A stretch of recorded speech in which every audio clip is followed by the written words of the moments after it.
Assalamualaikum warahmatullahi wabarakatuh. Innal hamdalillahi nahmaduhu wa nasta'inuhu wa nastaghfiruh wa na'udzubillahi min syururi anfusina wa min sayyiati a'malina. May yahdihillahu fala mudilla lahu wa may yudlil fala hadiyalah. Asyhadu an la ilaha illallah wahdahu la syarikalah wa asyhadu anna Muhammadan abduhu wa rasuluh. Allahumma shalli ala sayyidina Muhammad wa ala ahli sayyidina Muhammad kama barakta kama sholaita ala sayyidina Ibrahim wa ala ali sayyidina Ibrahim wa barik ala sayyidina Muhammad wa ala ali sayyidina Muhammad kama barakta ala sayyidina Ibrahim wa ala ali sayyidina Ibrahim fil alamin innaka Hamidum Majid. Rabbi shrah li sadri wa yassir li amri wahlul 'uqdatam min lisani yafqahu qawli amma ba'du. Hadirin hadirat jamaah kaum muslimin wal muslimat yang dirahmati oleh Allah Subhanahu wa taala. Kali ini kita akan membahas tentang kitab Fathul Qorib.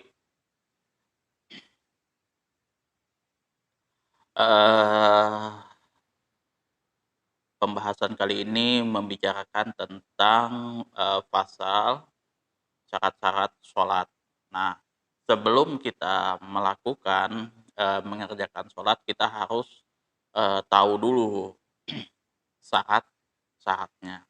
Nah, kita akan jelaskan di sini pelan-pelan. Faslun, adapun fasal, wasyaro itu sholati, dan syarat-syarat sholat, qabla dukhul fiha, sebelum memasuki fiha, fiha di sini fiha sholat, sebelum memasuki sholat, satu asya, maka di sini ada 5 perkara yang harus kita perhatikan sebelum kita melakukan sholat. Wasyurutu jam'u syartin. Nah, di sini musannif hadzal kitab, pengarang kitab ini, sebelum masuk kepada syarat-syaratnya, beliau pengen menjelaskan terlebih dahulu, pengen membuka kepada kita apa sih yang dinamakan syarat itu sebenarnya di dalam lughawi dan istilah, supaya teman-teman tahu tuh syarat itu apa sih sebenarnya. Jadi kita itu nggak ngalor ngidul di dalam memahami segala sesuatu. Karena kalau namanya pengertian itu harus terkumpul semua, yang mau kita bahas itu memang betul-betul tersusun rapi, al-jam'u wal badi. Jadi al-jam'u wal mani itu. Jadi dia harus terkumpul semua pembahasan yang mau kita bahas di situ. Yang kedua, al-mani, dan dia memisahkan dari sesuatu yang tidak akan kita bahas. Nah, itu pengertian di dalam ulama-ulama usul fiqh, ulama fikih dan ulama ahli hadis. Itu. Jadi sebelum mereka masuk ke pembahasan, biasanya pengertiannya apa dulu.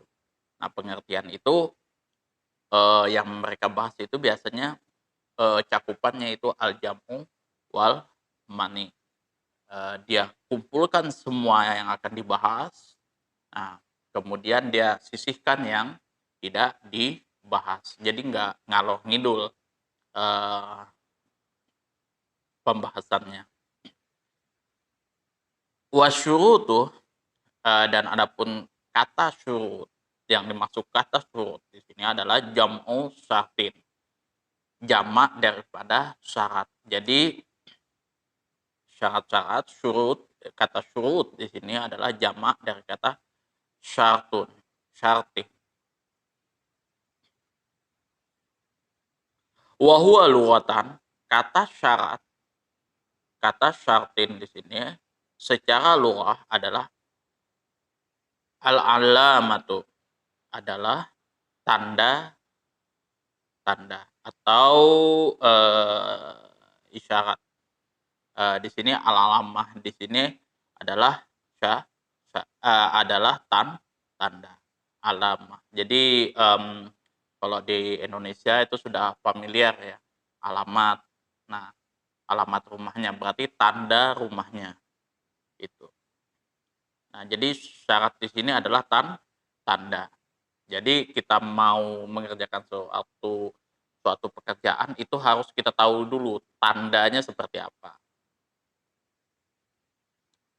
Kemudian kalau mungkin diistilahkan dalam bahasa Indonesianya itu kategori kita mau mengerjakan, kriteria kita mau mengerjakan itu seperti apa. Nah, itu yang dia yang dimaksud seperti itu. Wa syar'an dan secara syara ma yatawaqqafu sihhatus sholati alaihi wa laysa juz'an minha. Dan arti menurut syara ialah sesuatu ma di sini sesuatu yatawaqqafu yang menjadikan sahnya yang membuat sihhatus sholati sahnya sholat alaihi atas sesuatu tadi walaisa juz'an minha tetapi ia bukan termasuk bagian dari sholat. Ingat, syarat-syaratnya ini adalah sesuatu yang menjadikan sahnya sholat. Jadi kita kalau misalkan sudah mencapai istilahnya kategori ini, kriteria ini, SOP ini, maka kita sudah bisa mengerjakan sholat. Tapi ini bukan bagian dari pada sholat. Nah, yang menjadikan bagian daripada sholat nanti dibahas di bab selanjutnya itu rukun sholat. Nah, itu penting teman-teman pahami. Jadi syarat sholat itu adalah hal-hal sesuatu yang harus kita capai sebelum kita mengerjakan sesuatu itu. Jadi kita harus penuhi dulu kriteria-kriterianya. Kalau misalkan kita sudah penuhi, nah baru kita melanjut ke pekerjaan selanjutnya seperti itu. Nah di sini adalah sholat. Wa kharaja bihadzal qaidi ruknu fa innahu juz'um minas shalat. Nah, makna ini mengecualikan pengikatan makna ini mengecualikan yang kata dari ruknun. Ruknun beda lagi. Nah, rukun itu dibahas di pembahasan yang lain. Fa innahu karena rukun, karena sesungguhnya rukun tersebut juz'um minas sholat, bagian daripada sholat itu sendiri. Nah, sekarang kita sudah paham nih syarat itu secara lugawi, secara istilahnya seperti apa, kemudian bedanya antara syarat dengan rukun seperti apa. Jadi kalau misalkan syarat kita harus penuhi sebelum sholat, kalau rukun itu adalah bagian daripada sholat yang harus kita kerjakan. Nah, sekarang kita melanjut kepada syarat yang pertama. Asyaratul awal, syarat yang pertama, toharatul a'dha'i minal hadasi. Yang pertama adalah sucinya bagian-bagian tubuh dan lain sebagainya, anggota-anggota ini, anggota-anggota badan, minal hadasi, dari hadas. Nah, jadi di sini yang harus kita penuhi adalah kesucian badan kita daripada hadas-hadas. Hadas ini ada berapa macam bagiannya yang harus kita penuhi, yaitu hadas al-aswari wal akbari indal kudrati. Hadas kecil dan hadas besar dalam keadaan normal, dalam keadaan mampu atau dalam keadaan normal. Nah, keadaan-keadaan tertentu juga mungkin tidak bisa kita lakukan seperti itu. Misal contoh, ya kan di perkilangan atau di mana kayak gitu kan, Kalau misalkan kita waktu normal, kita bisa menjaga kebersihan tubuh kita secara normal, kayak gitu. Tapi kalau misalkan di perkilangan apa kayak gitu kan, nah kita cuman bisa membersihkan secara zohir saja kayak gitu. Nah, tapi masih mungkin ada bau-bau keringat dan lain sebagainya ya, selama itu, tidak ada najis di situ ya sah sholatnya.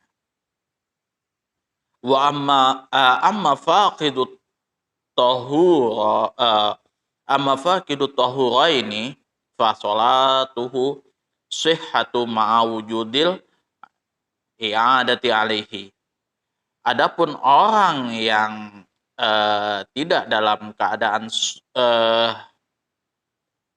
suci dari 2 hadas ini,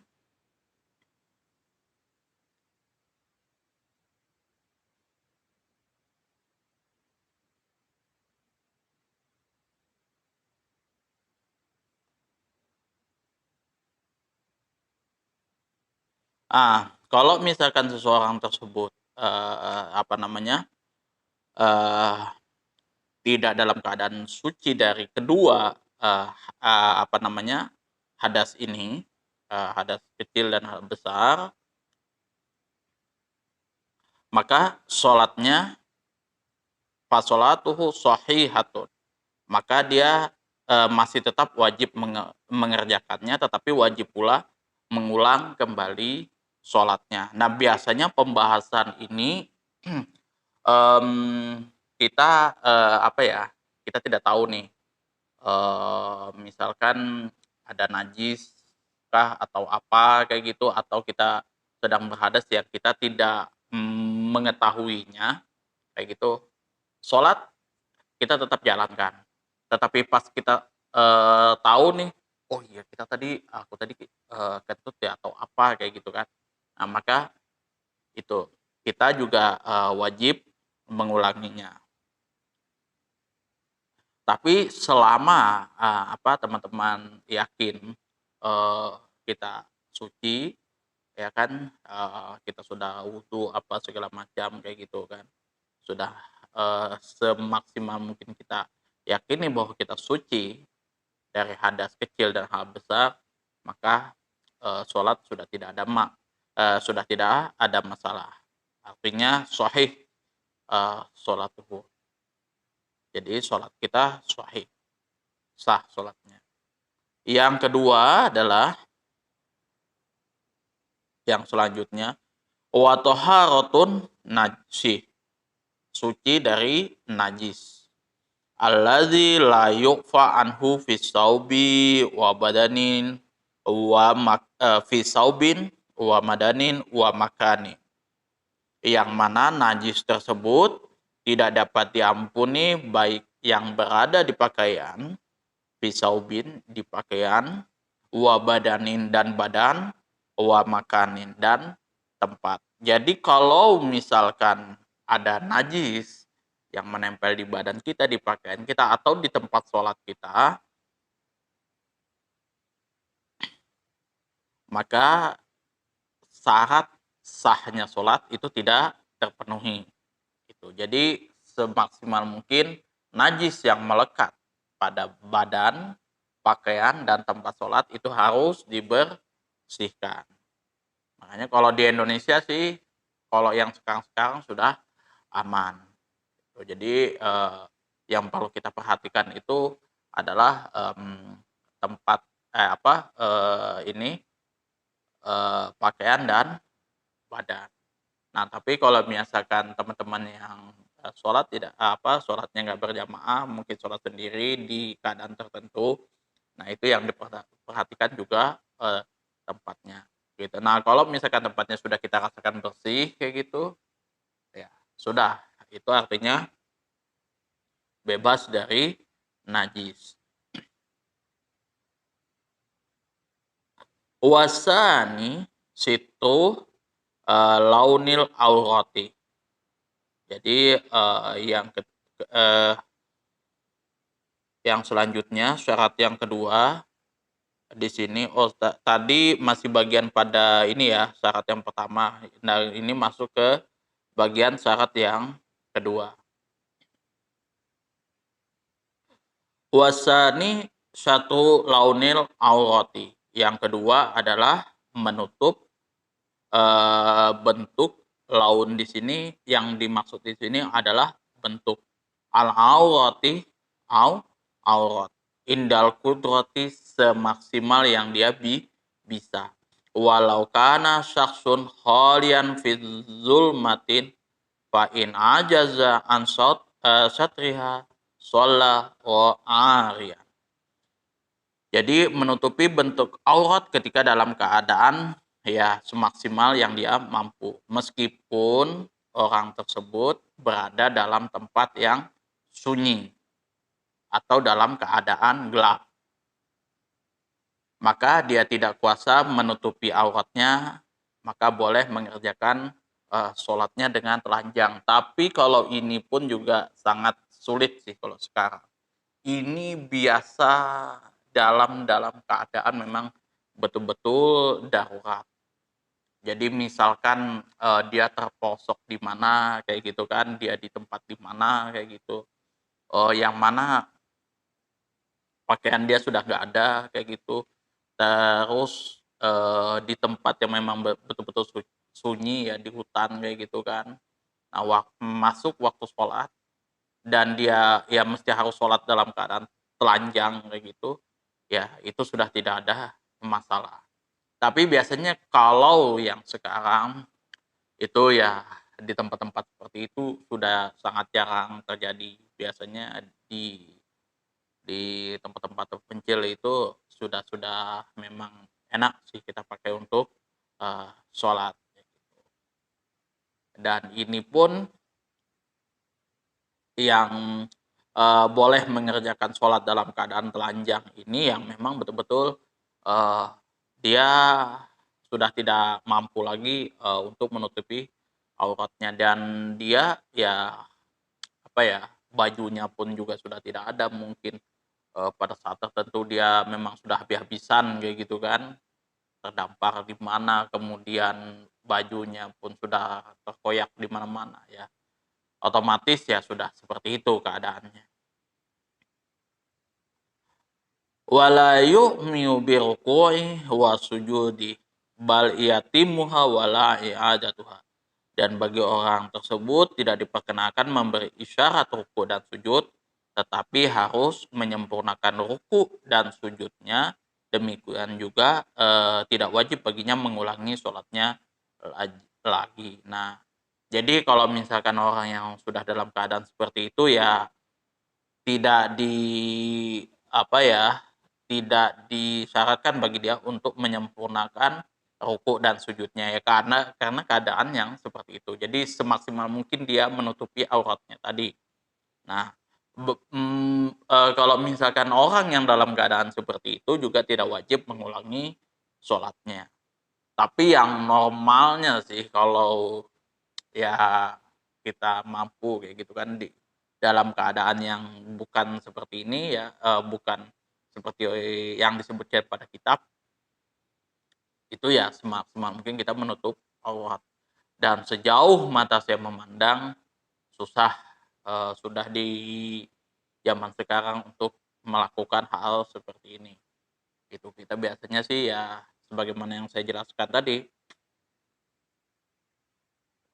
itu keadaan yang memang betul-betul terdesak, di tempat yang memang betul-betul terpencil dan susah, dia kehabisan pakaian yang bagus sudah untuk menutupi auratnya. Wa yakunu syartul aurati bilibasin tahirin. Sunnahnya, nah ini, sunnahnya kita menggunakan untuk menutupi aurat kita bilibasin tahirin, yaitu dengan menggunakan pakaian yang suci. Itu menggunakan pakaian yang suci. Wa yajibu syatruha aidon fi ghairi sholati anin nas fil khallati illa lihajatin minal irtisali wa nahwihi. Wajib menutup auratnya juga fi ghairi sholati, selain pada waktu sholat, aninas dari kumpulan manusia ya, di tempat publik lah seperti itu. wa fi khaulatin, wa fi khalwatin, dan juga di tempat-tempat yang sepi, illa lihajatin, kecuali untuk sesuatu keperluan, minal irtisali, pada saat kita mandi, wa nahwihi, dan sejenisnya. Jadi kalau misalkan kita mandi nih, kalau zaman dulu kan itu belum ada WC tuh. Jadi kita mandi ya mungkin di tempat di sungai lah kayak gitu, ya kan. Jadi ya cuman sebatas celana dalam aja kayak gitu kan, celana pendek aja. Itu tidak ada masalah kita membuka aurat di situ karena ada sesuatu keperluan kayak gitu, atau buang air kecil dan buang air besar kayak gitu. Misalkan kita bepergian kemana, jalan di tempat sepi, kita buka aurat kita, itu tidak ada masalah. Tapi kalau misalkan di tempat publik ataupun di tempat yang sepi, tidak ada keperluan, tidak ada segala macam untuk membuka aurat kita, maka diwajibkan juga untuk menutup aurat. Wa amma satruha an nafsiha fala yajibu lakinnahu yukrahu nadhruhu alaihi. Adapun menutup aurat dari penglihatan diri sendiri, maka hukumnya tidak wajib. Lakinnahu, akan tetapi di sini yukrahu nadhruhu ilaihi.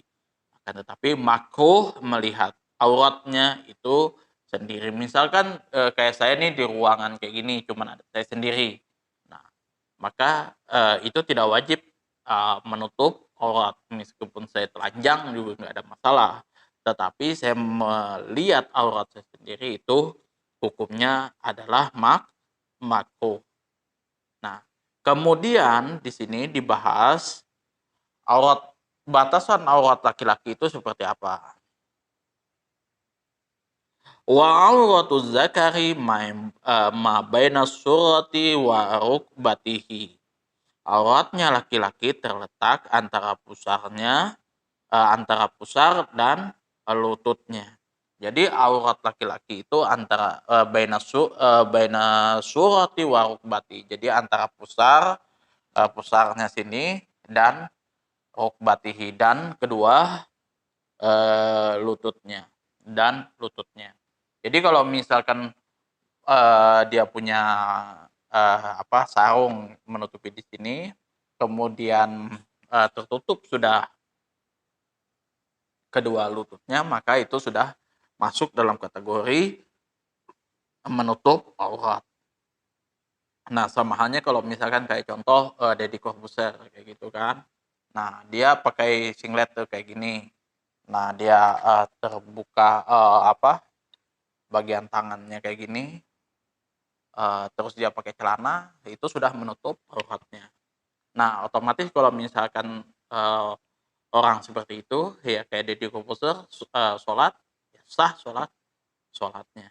Jadi meskipun dia pakai singlet tuh kayak gini, Allahu Akbar gitu, sholatnya sah itu, karena batasan aurat itu baina surah wa rukbah.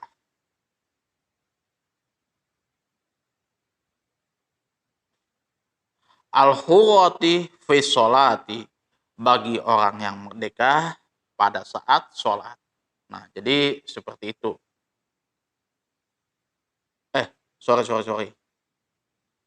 Ya, ini tadi untuk aurat yang laki-laki. Nah, kalau aurat laki-laki itu tidak ada masalah, semuanya antara aurat budak dan merdeka itu nggak ada masalah. Nah, kalau misalkan di sini wa kadzalikal amatu, dan juga budak. Nah, budak juga tidak ada masalah. Ini kalau konteks perbudakan ini di zaman dulu. Jadi kitab pengarang kitab ini memang masih hidupnya di zaman perbudakan, dan juga dia biasanya mengutip juga kejadian-kejadian di masa perbudakan. Nah, kalau misalkan di zaman perbudakan dulu, kalau untuk laki-laki tidak ada masalah, semuanya sama antara perut dan lututnya.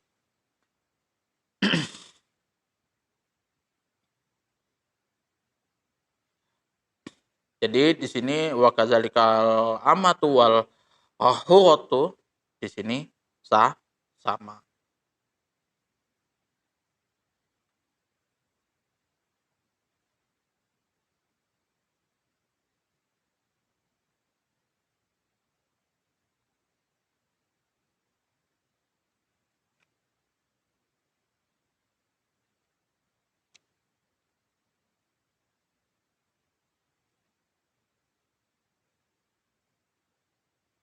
Wal auratul hurati dan adapun aurat wanita yang merdeka fi sholati di dalam sholat masiwa wajhiha wa kaffaiha zohron wa batnan ilal kau aini yang auratnya perempuan pada saat sholat itu masiwa wajhiha selain dari seluruh tubuhnya masiwa wajhiha kecuali dari wajahnya wa kafaiha dan kedua telapak tangan kedua telapak tangannya zohron wa batnan zohir dan yang bagian luar dan bagian dalamnya ilal kawain sampai kedua pergelangan kakinya. Jadi pergelangan kakinya pergelangan kaki juga harus ditutup. Tapi tidak berarti dia kalau tidak salah itu pakai kaos kaki. Karena dia nanti ada anggota sujud yang memang harus dibuka. Nah, karena gini, kedua tangan, kedua telapak tangan, wajah, kemudian kedua kaki itu masuk kepada anggota sujud yang mana nanti akan dibahas. Jadi kalau aurat perempuan itu seluruh tubuhnya mulai dari atas ujung rambut sampai ujung kaki kecuali wajah dan telapak tangan. Gitu.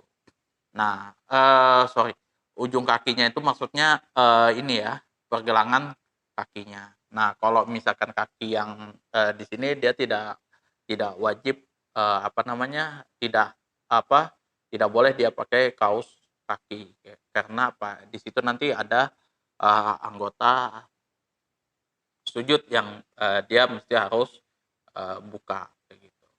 Karena kalau sholat biasanya di Indonesia itu dipisah. Beda misalkan kayak di Masjidil Haram itu tidak dipisah, tapi kalau di masjid kayak Masjid Nabawi dan umumnya masjid di Indonesia itu dipisah. Laki-laki di depan, perempuan di belakang atau misalkan dibikin jadi dua kayak gini. Laki-laki di kanan, perempuan di kiri.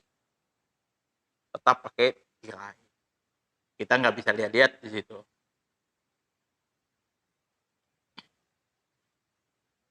Amma auratul hurati, adapun aurat perempuan yang merdeka. Nah ini pembahasannya di zaman dulu ya kan. Jadi ada perbedaan antara aurat perempuan yang merdeka dengan yang budak. Nah di sini yang dibahas yang merdeka. Amal auratul hurati kharijus sholat, di luar sholat, fajami'a badaniha, seluruh tubuhnya. Wa auratu fi khulwati kazakari, dan aurat hanya pada waktu dia menyendiri kazakari, seperti halnya laki-laki. Kalau misalkan dia sendirian di rumah, misalkan nggak ada orang, nggak ada siapa kayak gitu kan, cuman ada uh, bapak ibunya, kemudian juga anaknya atau adik-adiknya, kakak-kakaknya itu yang memang muhrimnya itu ya seperti halnya aurat laki-laki. Itu dia mau buka jilbab apa segala macam itu nggak ada masalah. Tapi kalau dia di tempat umum, di tempat publik itu auratnya perempuan yang merdeka adalah seluruh tubuhnya. Dan menutup aurat Ini wajibnya untuk mukmin saja. Untuk mukmin saja.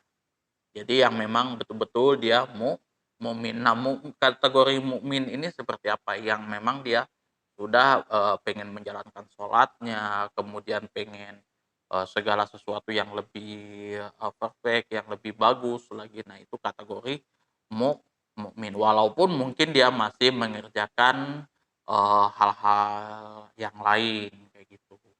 Nah, misalkan maksiat yang lain. Nah, itu kita bukan kategorikan di sini. Dia artinya pengen segala sesuatunya tadi ya bagus lah.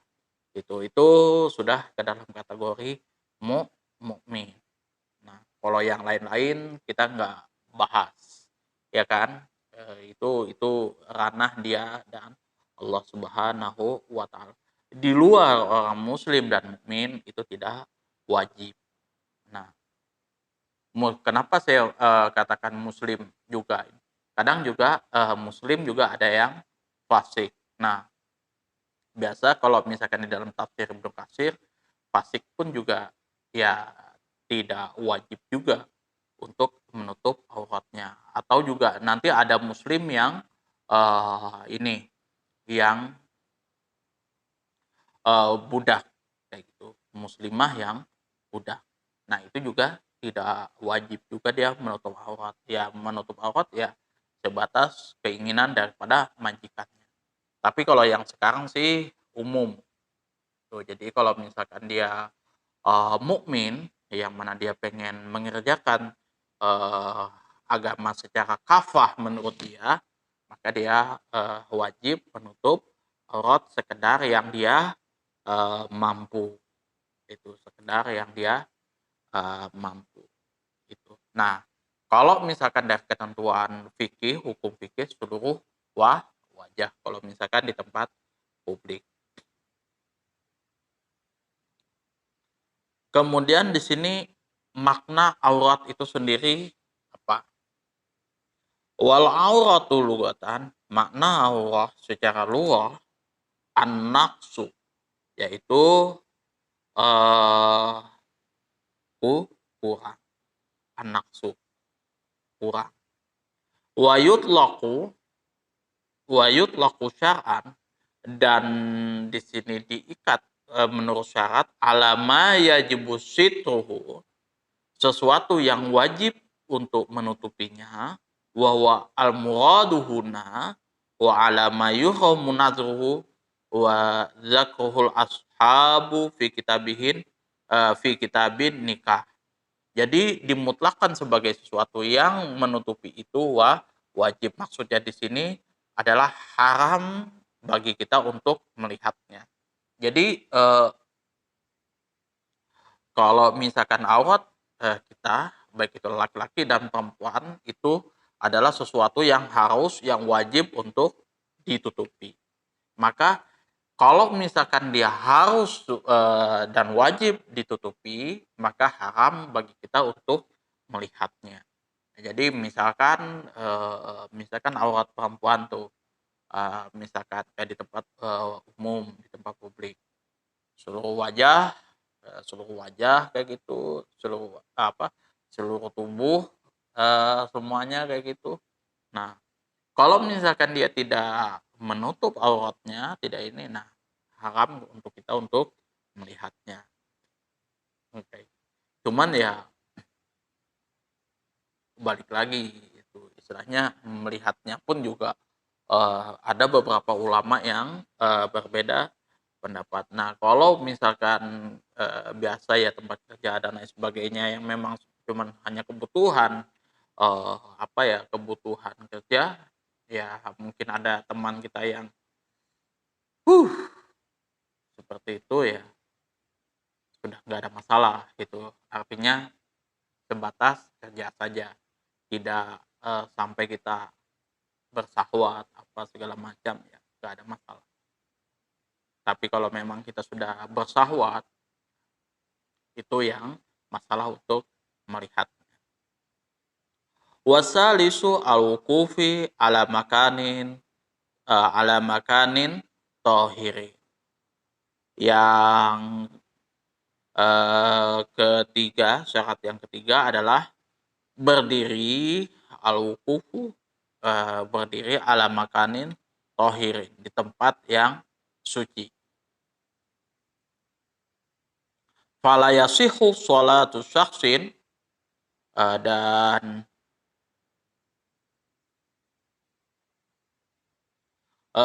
tidak sholat dan tidak sah sholatnya seseorang yulaqi, yang mana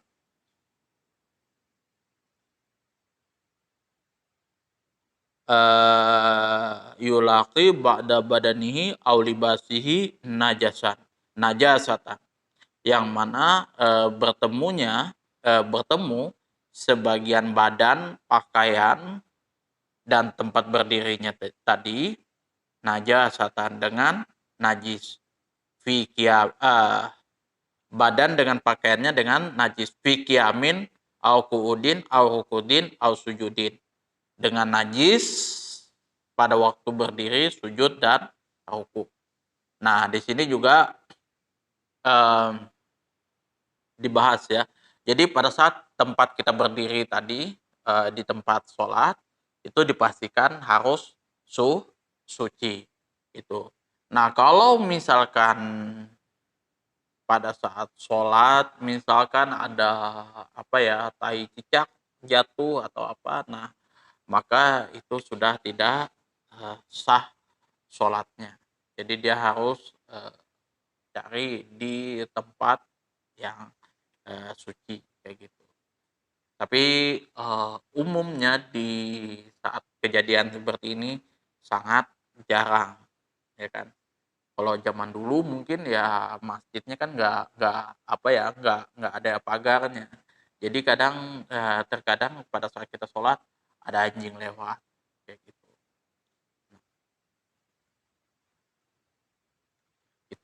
Itu pembahasannya beda. Tapi kalau misalkan ya kayak di tempat normal kayak kita, ya ini betul-betul harus dicegah. Nah, bertemunya badan dan pakaian kita dari najis di tempat kita berdiri, duduk, dan ruku.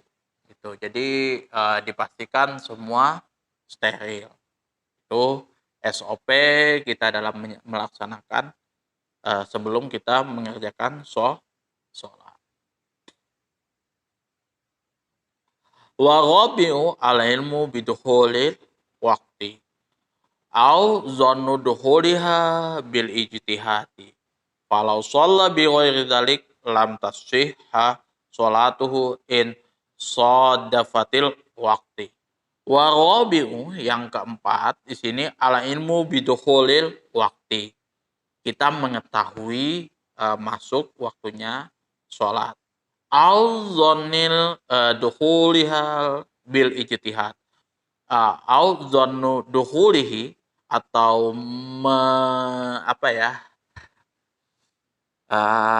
meraba-raba kayak gitu, atau kita ini ya menyangka dukhulihi, masuknya waktu sholat, bil ijtihadi, dengan ijtihad. Ijtihad ini kita melakukan perhitungan. Misalkan tadi jam 12.30, biasanya kalau misalkan saya sholat asar jam sekian. Nah, misalkan jam 3 atau jam 4. Nah, kita ambil rata-rata kayak gitu, masuknya waktu sholat jam sekian. Itu tidak ada masalah. Itu zonnu dukhulihi bil ijtihad. Tapi kalau misalkan kita sudah mengetahui waktu sholat secara zohir, tidak berdasarkan zon, itu tidak berdasarkan prasangka, maka itu juga masuk, artinya sudah masuk dalam kategori mengetahui waktu sholat. Nah, biasa kalau umum teman-teman atau misalkan orang tua saya pakai alarm waktu sholat. Nah, alarm waktu sholat itu terkadang di tempat tertentu yang memang jauh dari masjid, itu azan tidak terdengar kayak gitu kan. Kadang ada orang yang ada di perumahan kayak gitu kan. Nah, kayak gitu. ini masuk waktu sholat apa enggak. Nah, jadi dia menggunakan alarm waktu sholat kayak gitu. Atau dia sudah pakai apa namanya biasanya tuh apa masuk waktu sholat itu dari MUI apa segala macam kayak gitu. Jadi dia sudah tahu nih masuk waktu sholatnya jam berapa kayak gitu, zuhur jam berapa, asar jam berapa kayak gitu. Nah, dia pasang di tempat eh, sholatnya kayak gitu, di tempat pondok ya, kayak pondok kayak gitu, perumahan biasa tempat kita tuh. Nah, itu baru kita enak mengerjakan sholat. Jadi waktu jam berapa, jam 1 ya sholat seperti itu. Kalau misalkan dia memperkirakan seperti itu ya otomatis sudah sah sholatnya. Falau sholat bi ghairi dzalik, nah kalau misalkan sholatnya tidak melakukan hal seperti itu, baik itu dengan mendengar sendiri di masjid atau dengan berijtihad, melakukan ijtihad, lam tasih sholatuhu, maka sholatnya tidak sah. Jadi ijtihad dalam mengetahui waktu sholat di sini ya semaksimal mungkin, kayak gitu sesuai jam yang ada. Misalkan jam waktu di masjid kayak gitu kita samakan, kita cocokkan, kemudian baru kita biasa ngambil ini apa namanya jadwal waktu sholat kayak gitu. Jadwal waktu sholat misalkan bulan berapa sampai bulan Januari sampai Desember misalkan seperti itu. Jadwal waktu sholatnya sudah kita pasang di tempat kerja kita di kayak di perumahan kayak gitu. Nah, itu sudah masuk kategori ijtihad gitu.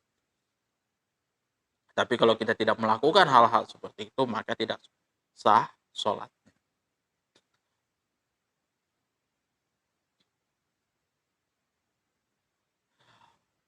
Wa in sodafatil waktu, meskipun sholat yang dia lakukan itu tepat, dia mengerjakan sholatnya. Tapi kalau dia secara kebetulan nih, dia nggak ada ijtihad, nggak ada usaha apapun untuk mengetahui waktu sholat, kemudian dia sholat, secara kebetulan sholatnya pas. Nah, itu bukan tidak masuk dalam kategori sah, sah sholatnya. Jadi dia harus hitung-hitung tuh. Nah, kalau misalkan di area itu, misalkan anggaplah kita pakai perkiraan aja, nggak usah kita pakai jadwal waktu sholat. Kita pakai perkiraan sholat zuhur jam 1, sholat asar misalkan di tempat saya misalkan jam 3 atau jam setengah 4 gitu. Pakai seperti itu aja nggak ada masalah. Beda kalau misalkan dia sholat berjamaah. Kalau dia sholat berjamaah kan otomatis dia sudah dengar azan, otomatis dia sudah tahu kapan waktu sholat. Wal khomisu istiqbalul kiblah. Yang kelima adalah menghadap ke kiblat. Nah, ini wajib kita pada saat di luar kondisi yang di luar kondisi-kondisi tertentu kayak gitu. Nah, itu wajib menghadap kiblat. Batu, yaitu menghadap kiblat di sini arahnya patokannya adalah Ka'bah. Wasumyat kiblata, dinamakan kiblat. Wasumyat kiblatan, dinamakan kiblat li'annal musolli, karena seorang yang mengerjakan sholat yuqabiluha, menghadap ke arahnya. Wa ka'batan lirtifaiha wastiqbaluha, dan Ka'bah itu karena tingginya bangunan. Karena tingginya bangunan tersebut. Wastiqbaluha bisotri, dan menghadapnya dengan dada, menghadap Ka'bah tersebut wastiqbaluha bisotri, dengan dada.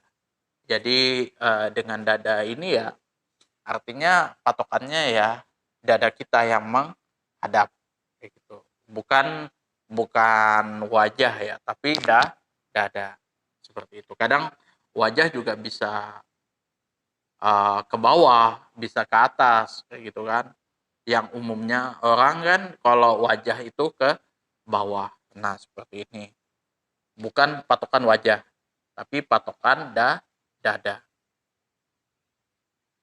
Syartun liman qadara alaihi, dan ini menjadikan syarat bagi orang yang mampu melakukannya. Nah, tapi kalau yang tidak mampu melakukannya seperti halnya contoh di kapal layar. Nah, kapal layar itu nggak ada tempat ininya. Kalau yang saya tahu sih nggak ada tempat apa ya, tempat mihrabnya kayak gitu, tempat mihrab. Semua kalau dari sisi arah dia sama tuh. Nah, kalau misalkan dia tentukan zuhur waktu berapa jam, misalkan ini mau apa, misalkan 30 menit mau sholat, maka dia sudah setel arahnya tuh. Kita posisi di mana, arahnya kemana ini, hadap kiblatnya. Misalkan 30 derajat ke bagian barat, misalkan seperti itu. Nah, sudah posisi di situ dia bikin. Walaupun nanti toh pun dia melenceng kayak gini, itu nggak ada masalah sudah. Karena kalau di kendaraan itu sudah nggak ada masalah. Jadi kita posisi awal dulu kita tentukan. Kalau sudah posisi awal sudah kita tentukan, oh arah kiblatnya sekian, maka ya melenceng sudah nggak ada masalah. Nah, itu. Tapi kalau misalkan toh pun misalkan kita nggak punya kompas, nggak punya apa, kita sendirian aja di situ, ya sudah. Kita kira-kira matahari sini kayak gitu. Ya, berarti barat di situ. Sudah kita tentukan di situ. Tapi saya sih nggak begitu paham ya kalau misalkan arah matahari kayak gitu. Nah, biasa yang paham itu yang sering bepergian kayak di laut kayak gitu. Nah, mereka sudah punya kompas atau apa kayak gitu. Nah, itu mereka sudah tahu tuh. Nah, itu ijtihad mereka di dalam menentukan arah sholat mereka itu sudah akurat. Wastasnal musannifu. Nah, Imam musannif di sini, pengarang kitab di sini mengecualikan min dzalika ma dzakarahu biqaulihi, dengan pendapat uh,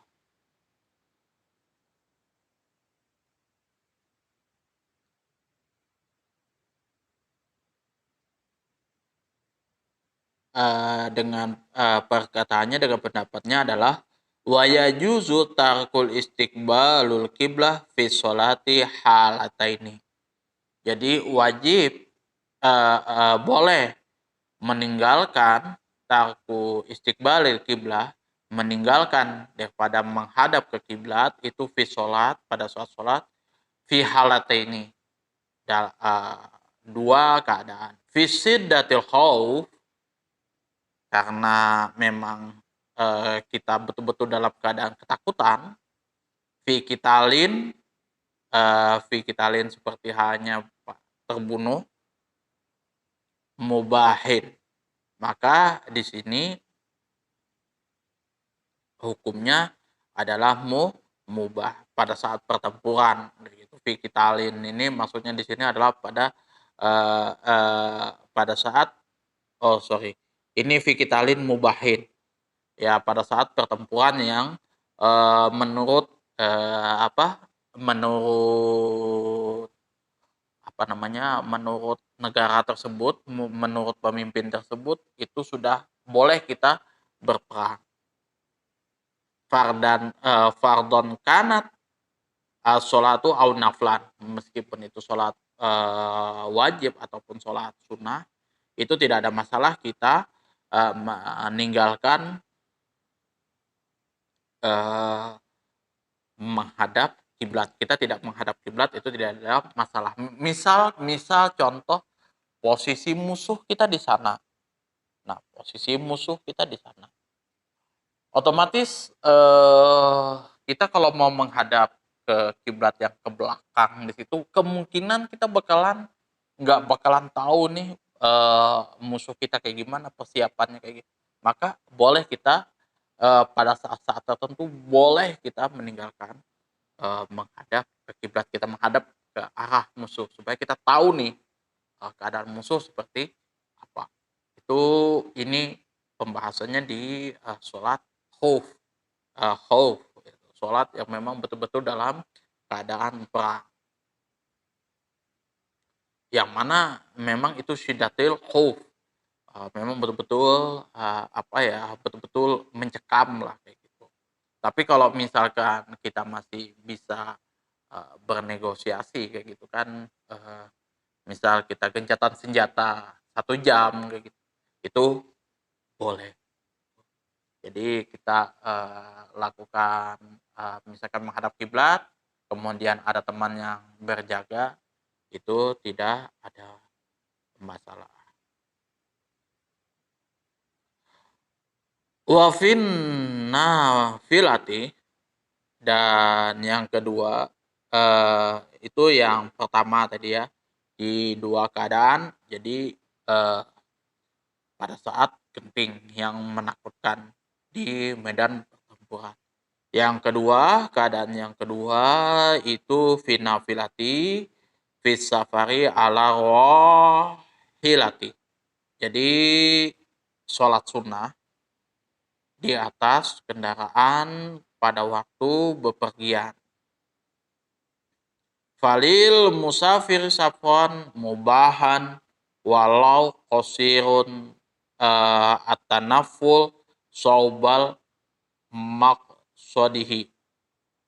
Jadi kita di sini melakukan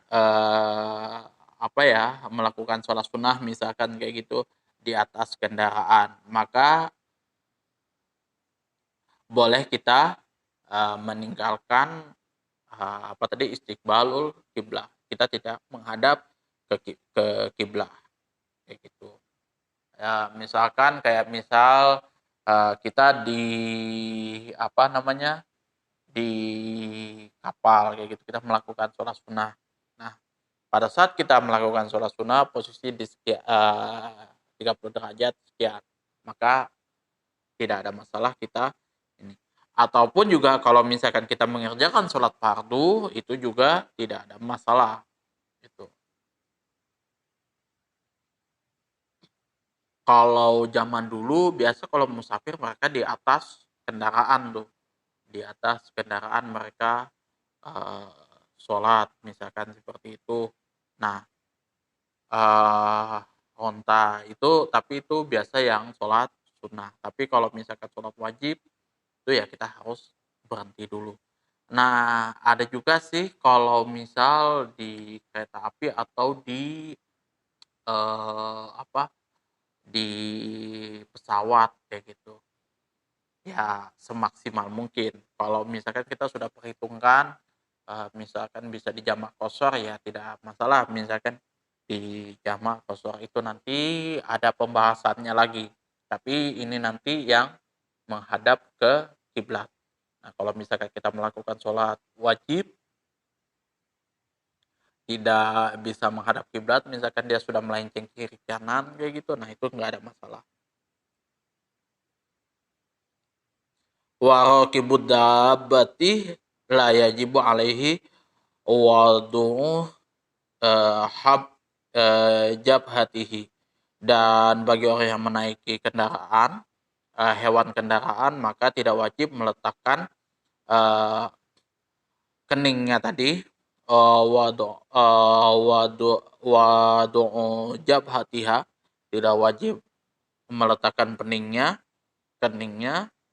ala syarjiha, di atas lapaknya hewan tadi.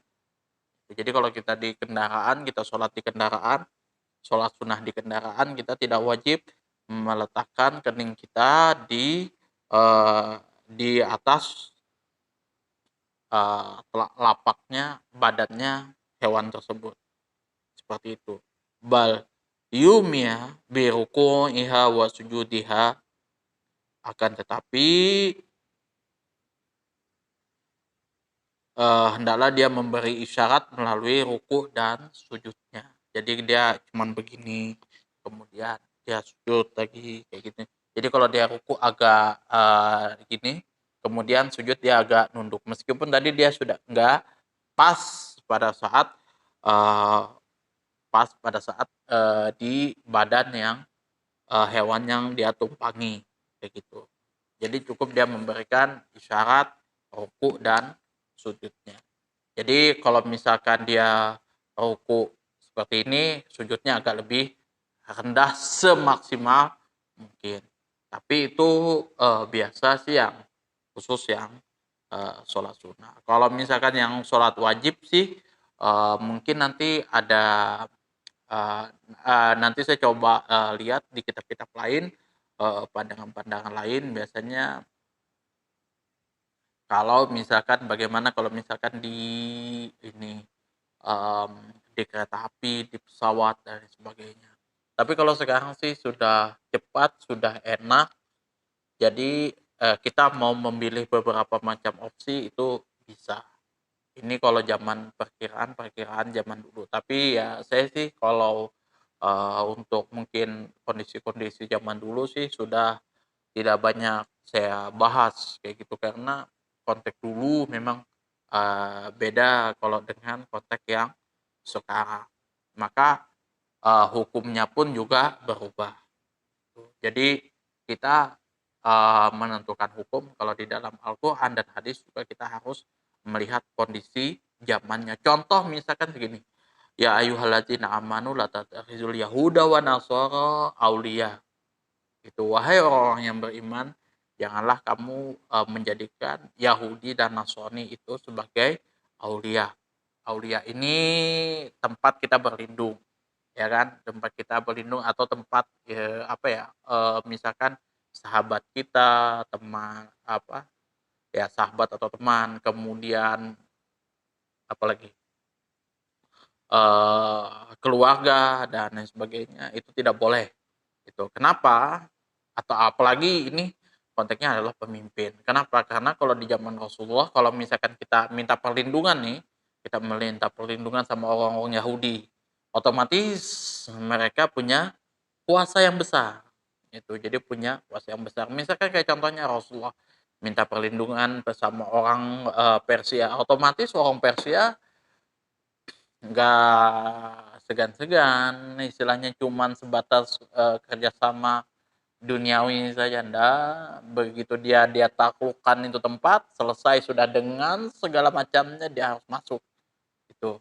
Jadi kita ya harus menyembah api, itu. Kalau enggak, itu zaman dulu. Makanya kita apa ya, bernegosiasi sama mereka, itu istilahnya apa, manukan apa, bekerja sama dengan mereka, itu hati-hati, betul itu.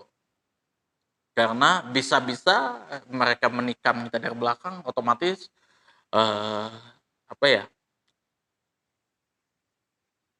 akidah kita tergadai. Begitu juga kita bekerja sama misalkan dengan orang ya apa Yahudi, Nasrani kayak gitu.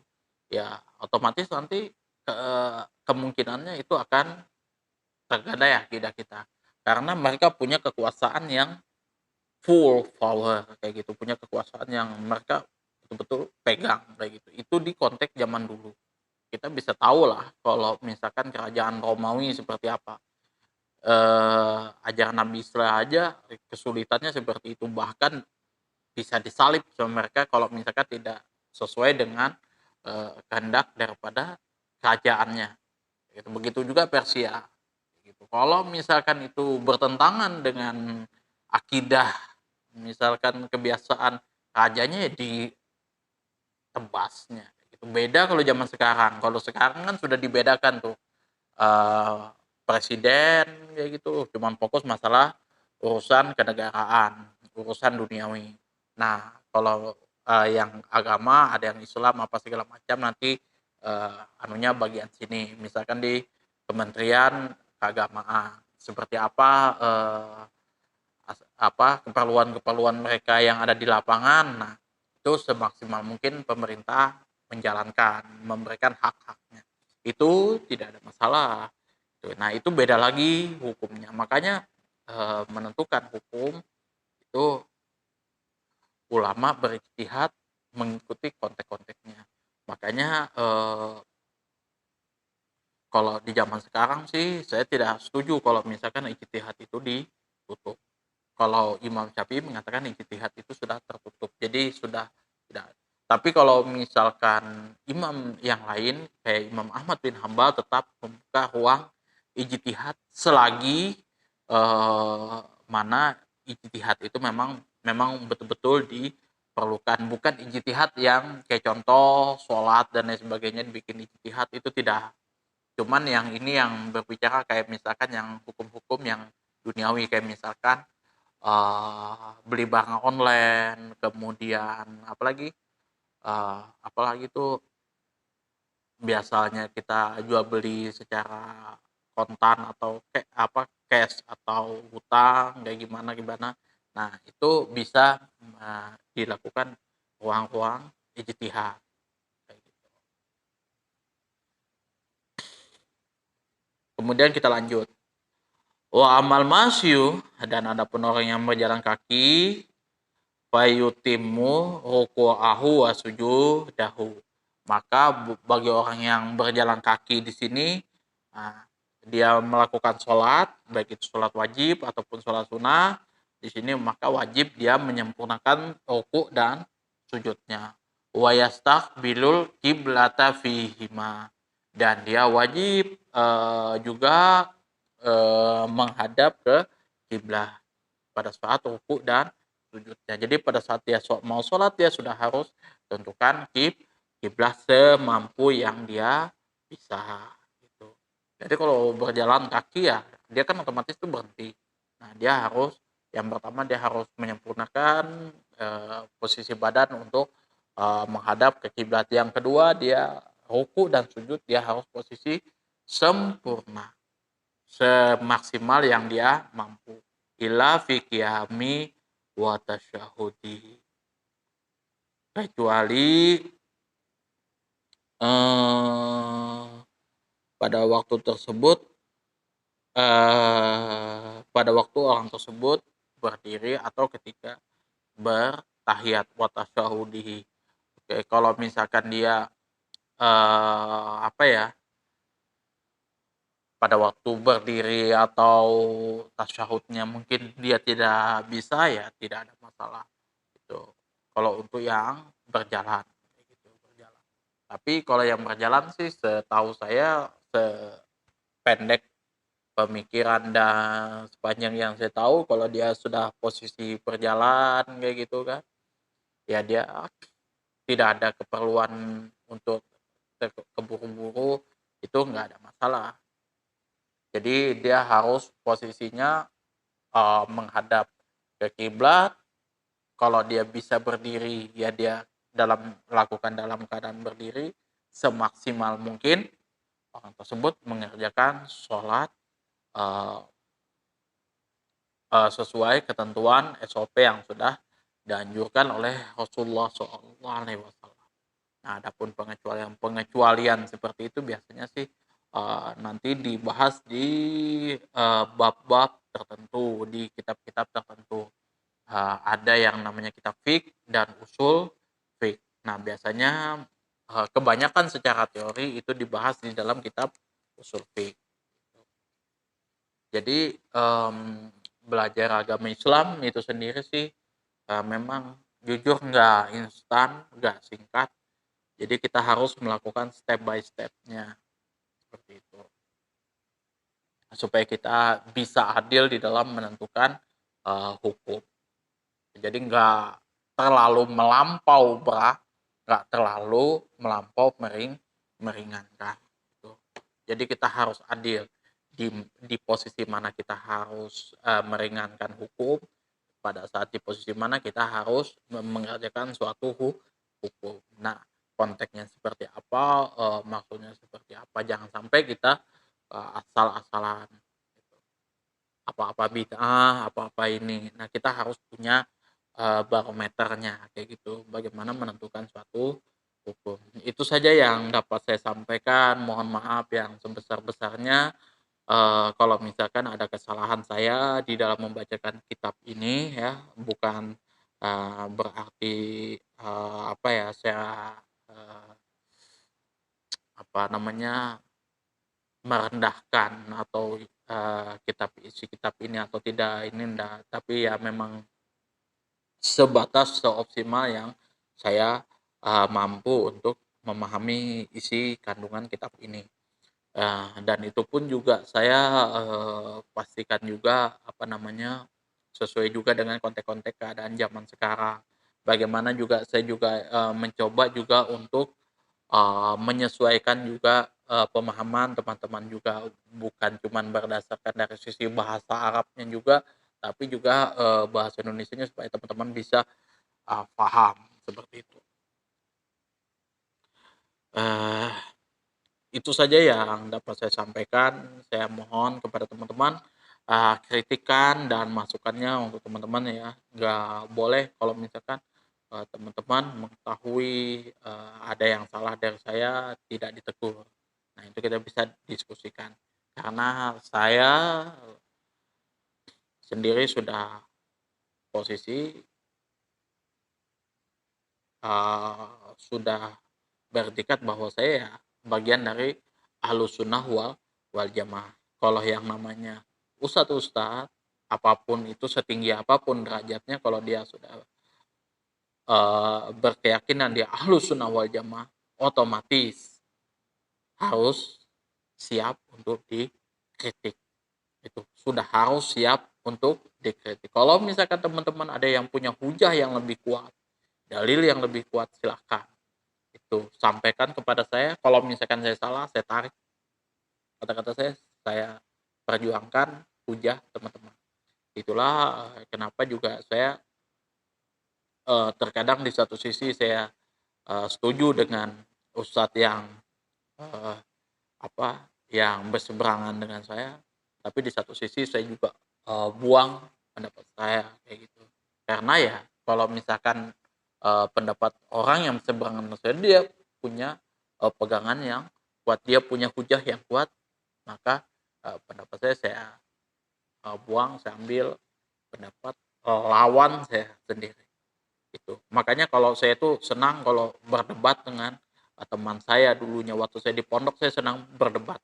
Karena untuk mengetahui, mmm, hujah yang saya punya, dalil yang saya punya, apa ya, pemahaman yang saya punya. Kalau misalkan pemahaman saya kuat, dia lemah, maka, eee, apa, ya saya pakai, kayak gitu. Tapi umumnya untuk mengecek kepemahaman saya seberapa kuat, kemudian dalil-dalil saya seberapa kuat gitu, itu saya harus, biasanya yang saya, eee, apa ya, yang saya ajak diskusi, berdebat itu ustad-ustad levelnya di atas saya, kayak gitu. Karena kalau misalkan di bawah saya hancur, gitu. Saya nggak mau seperti itu.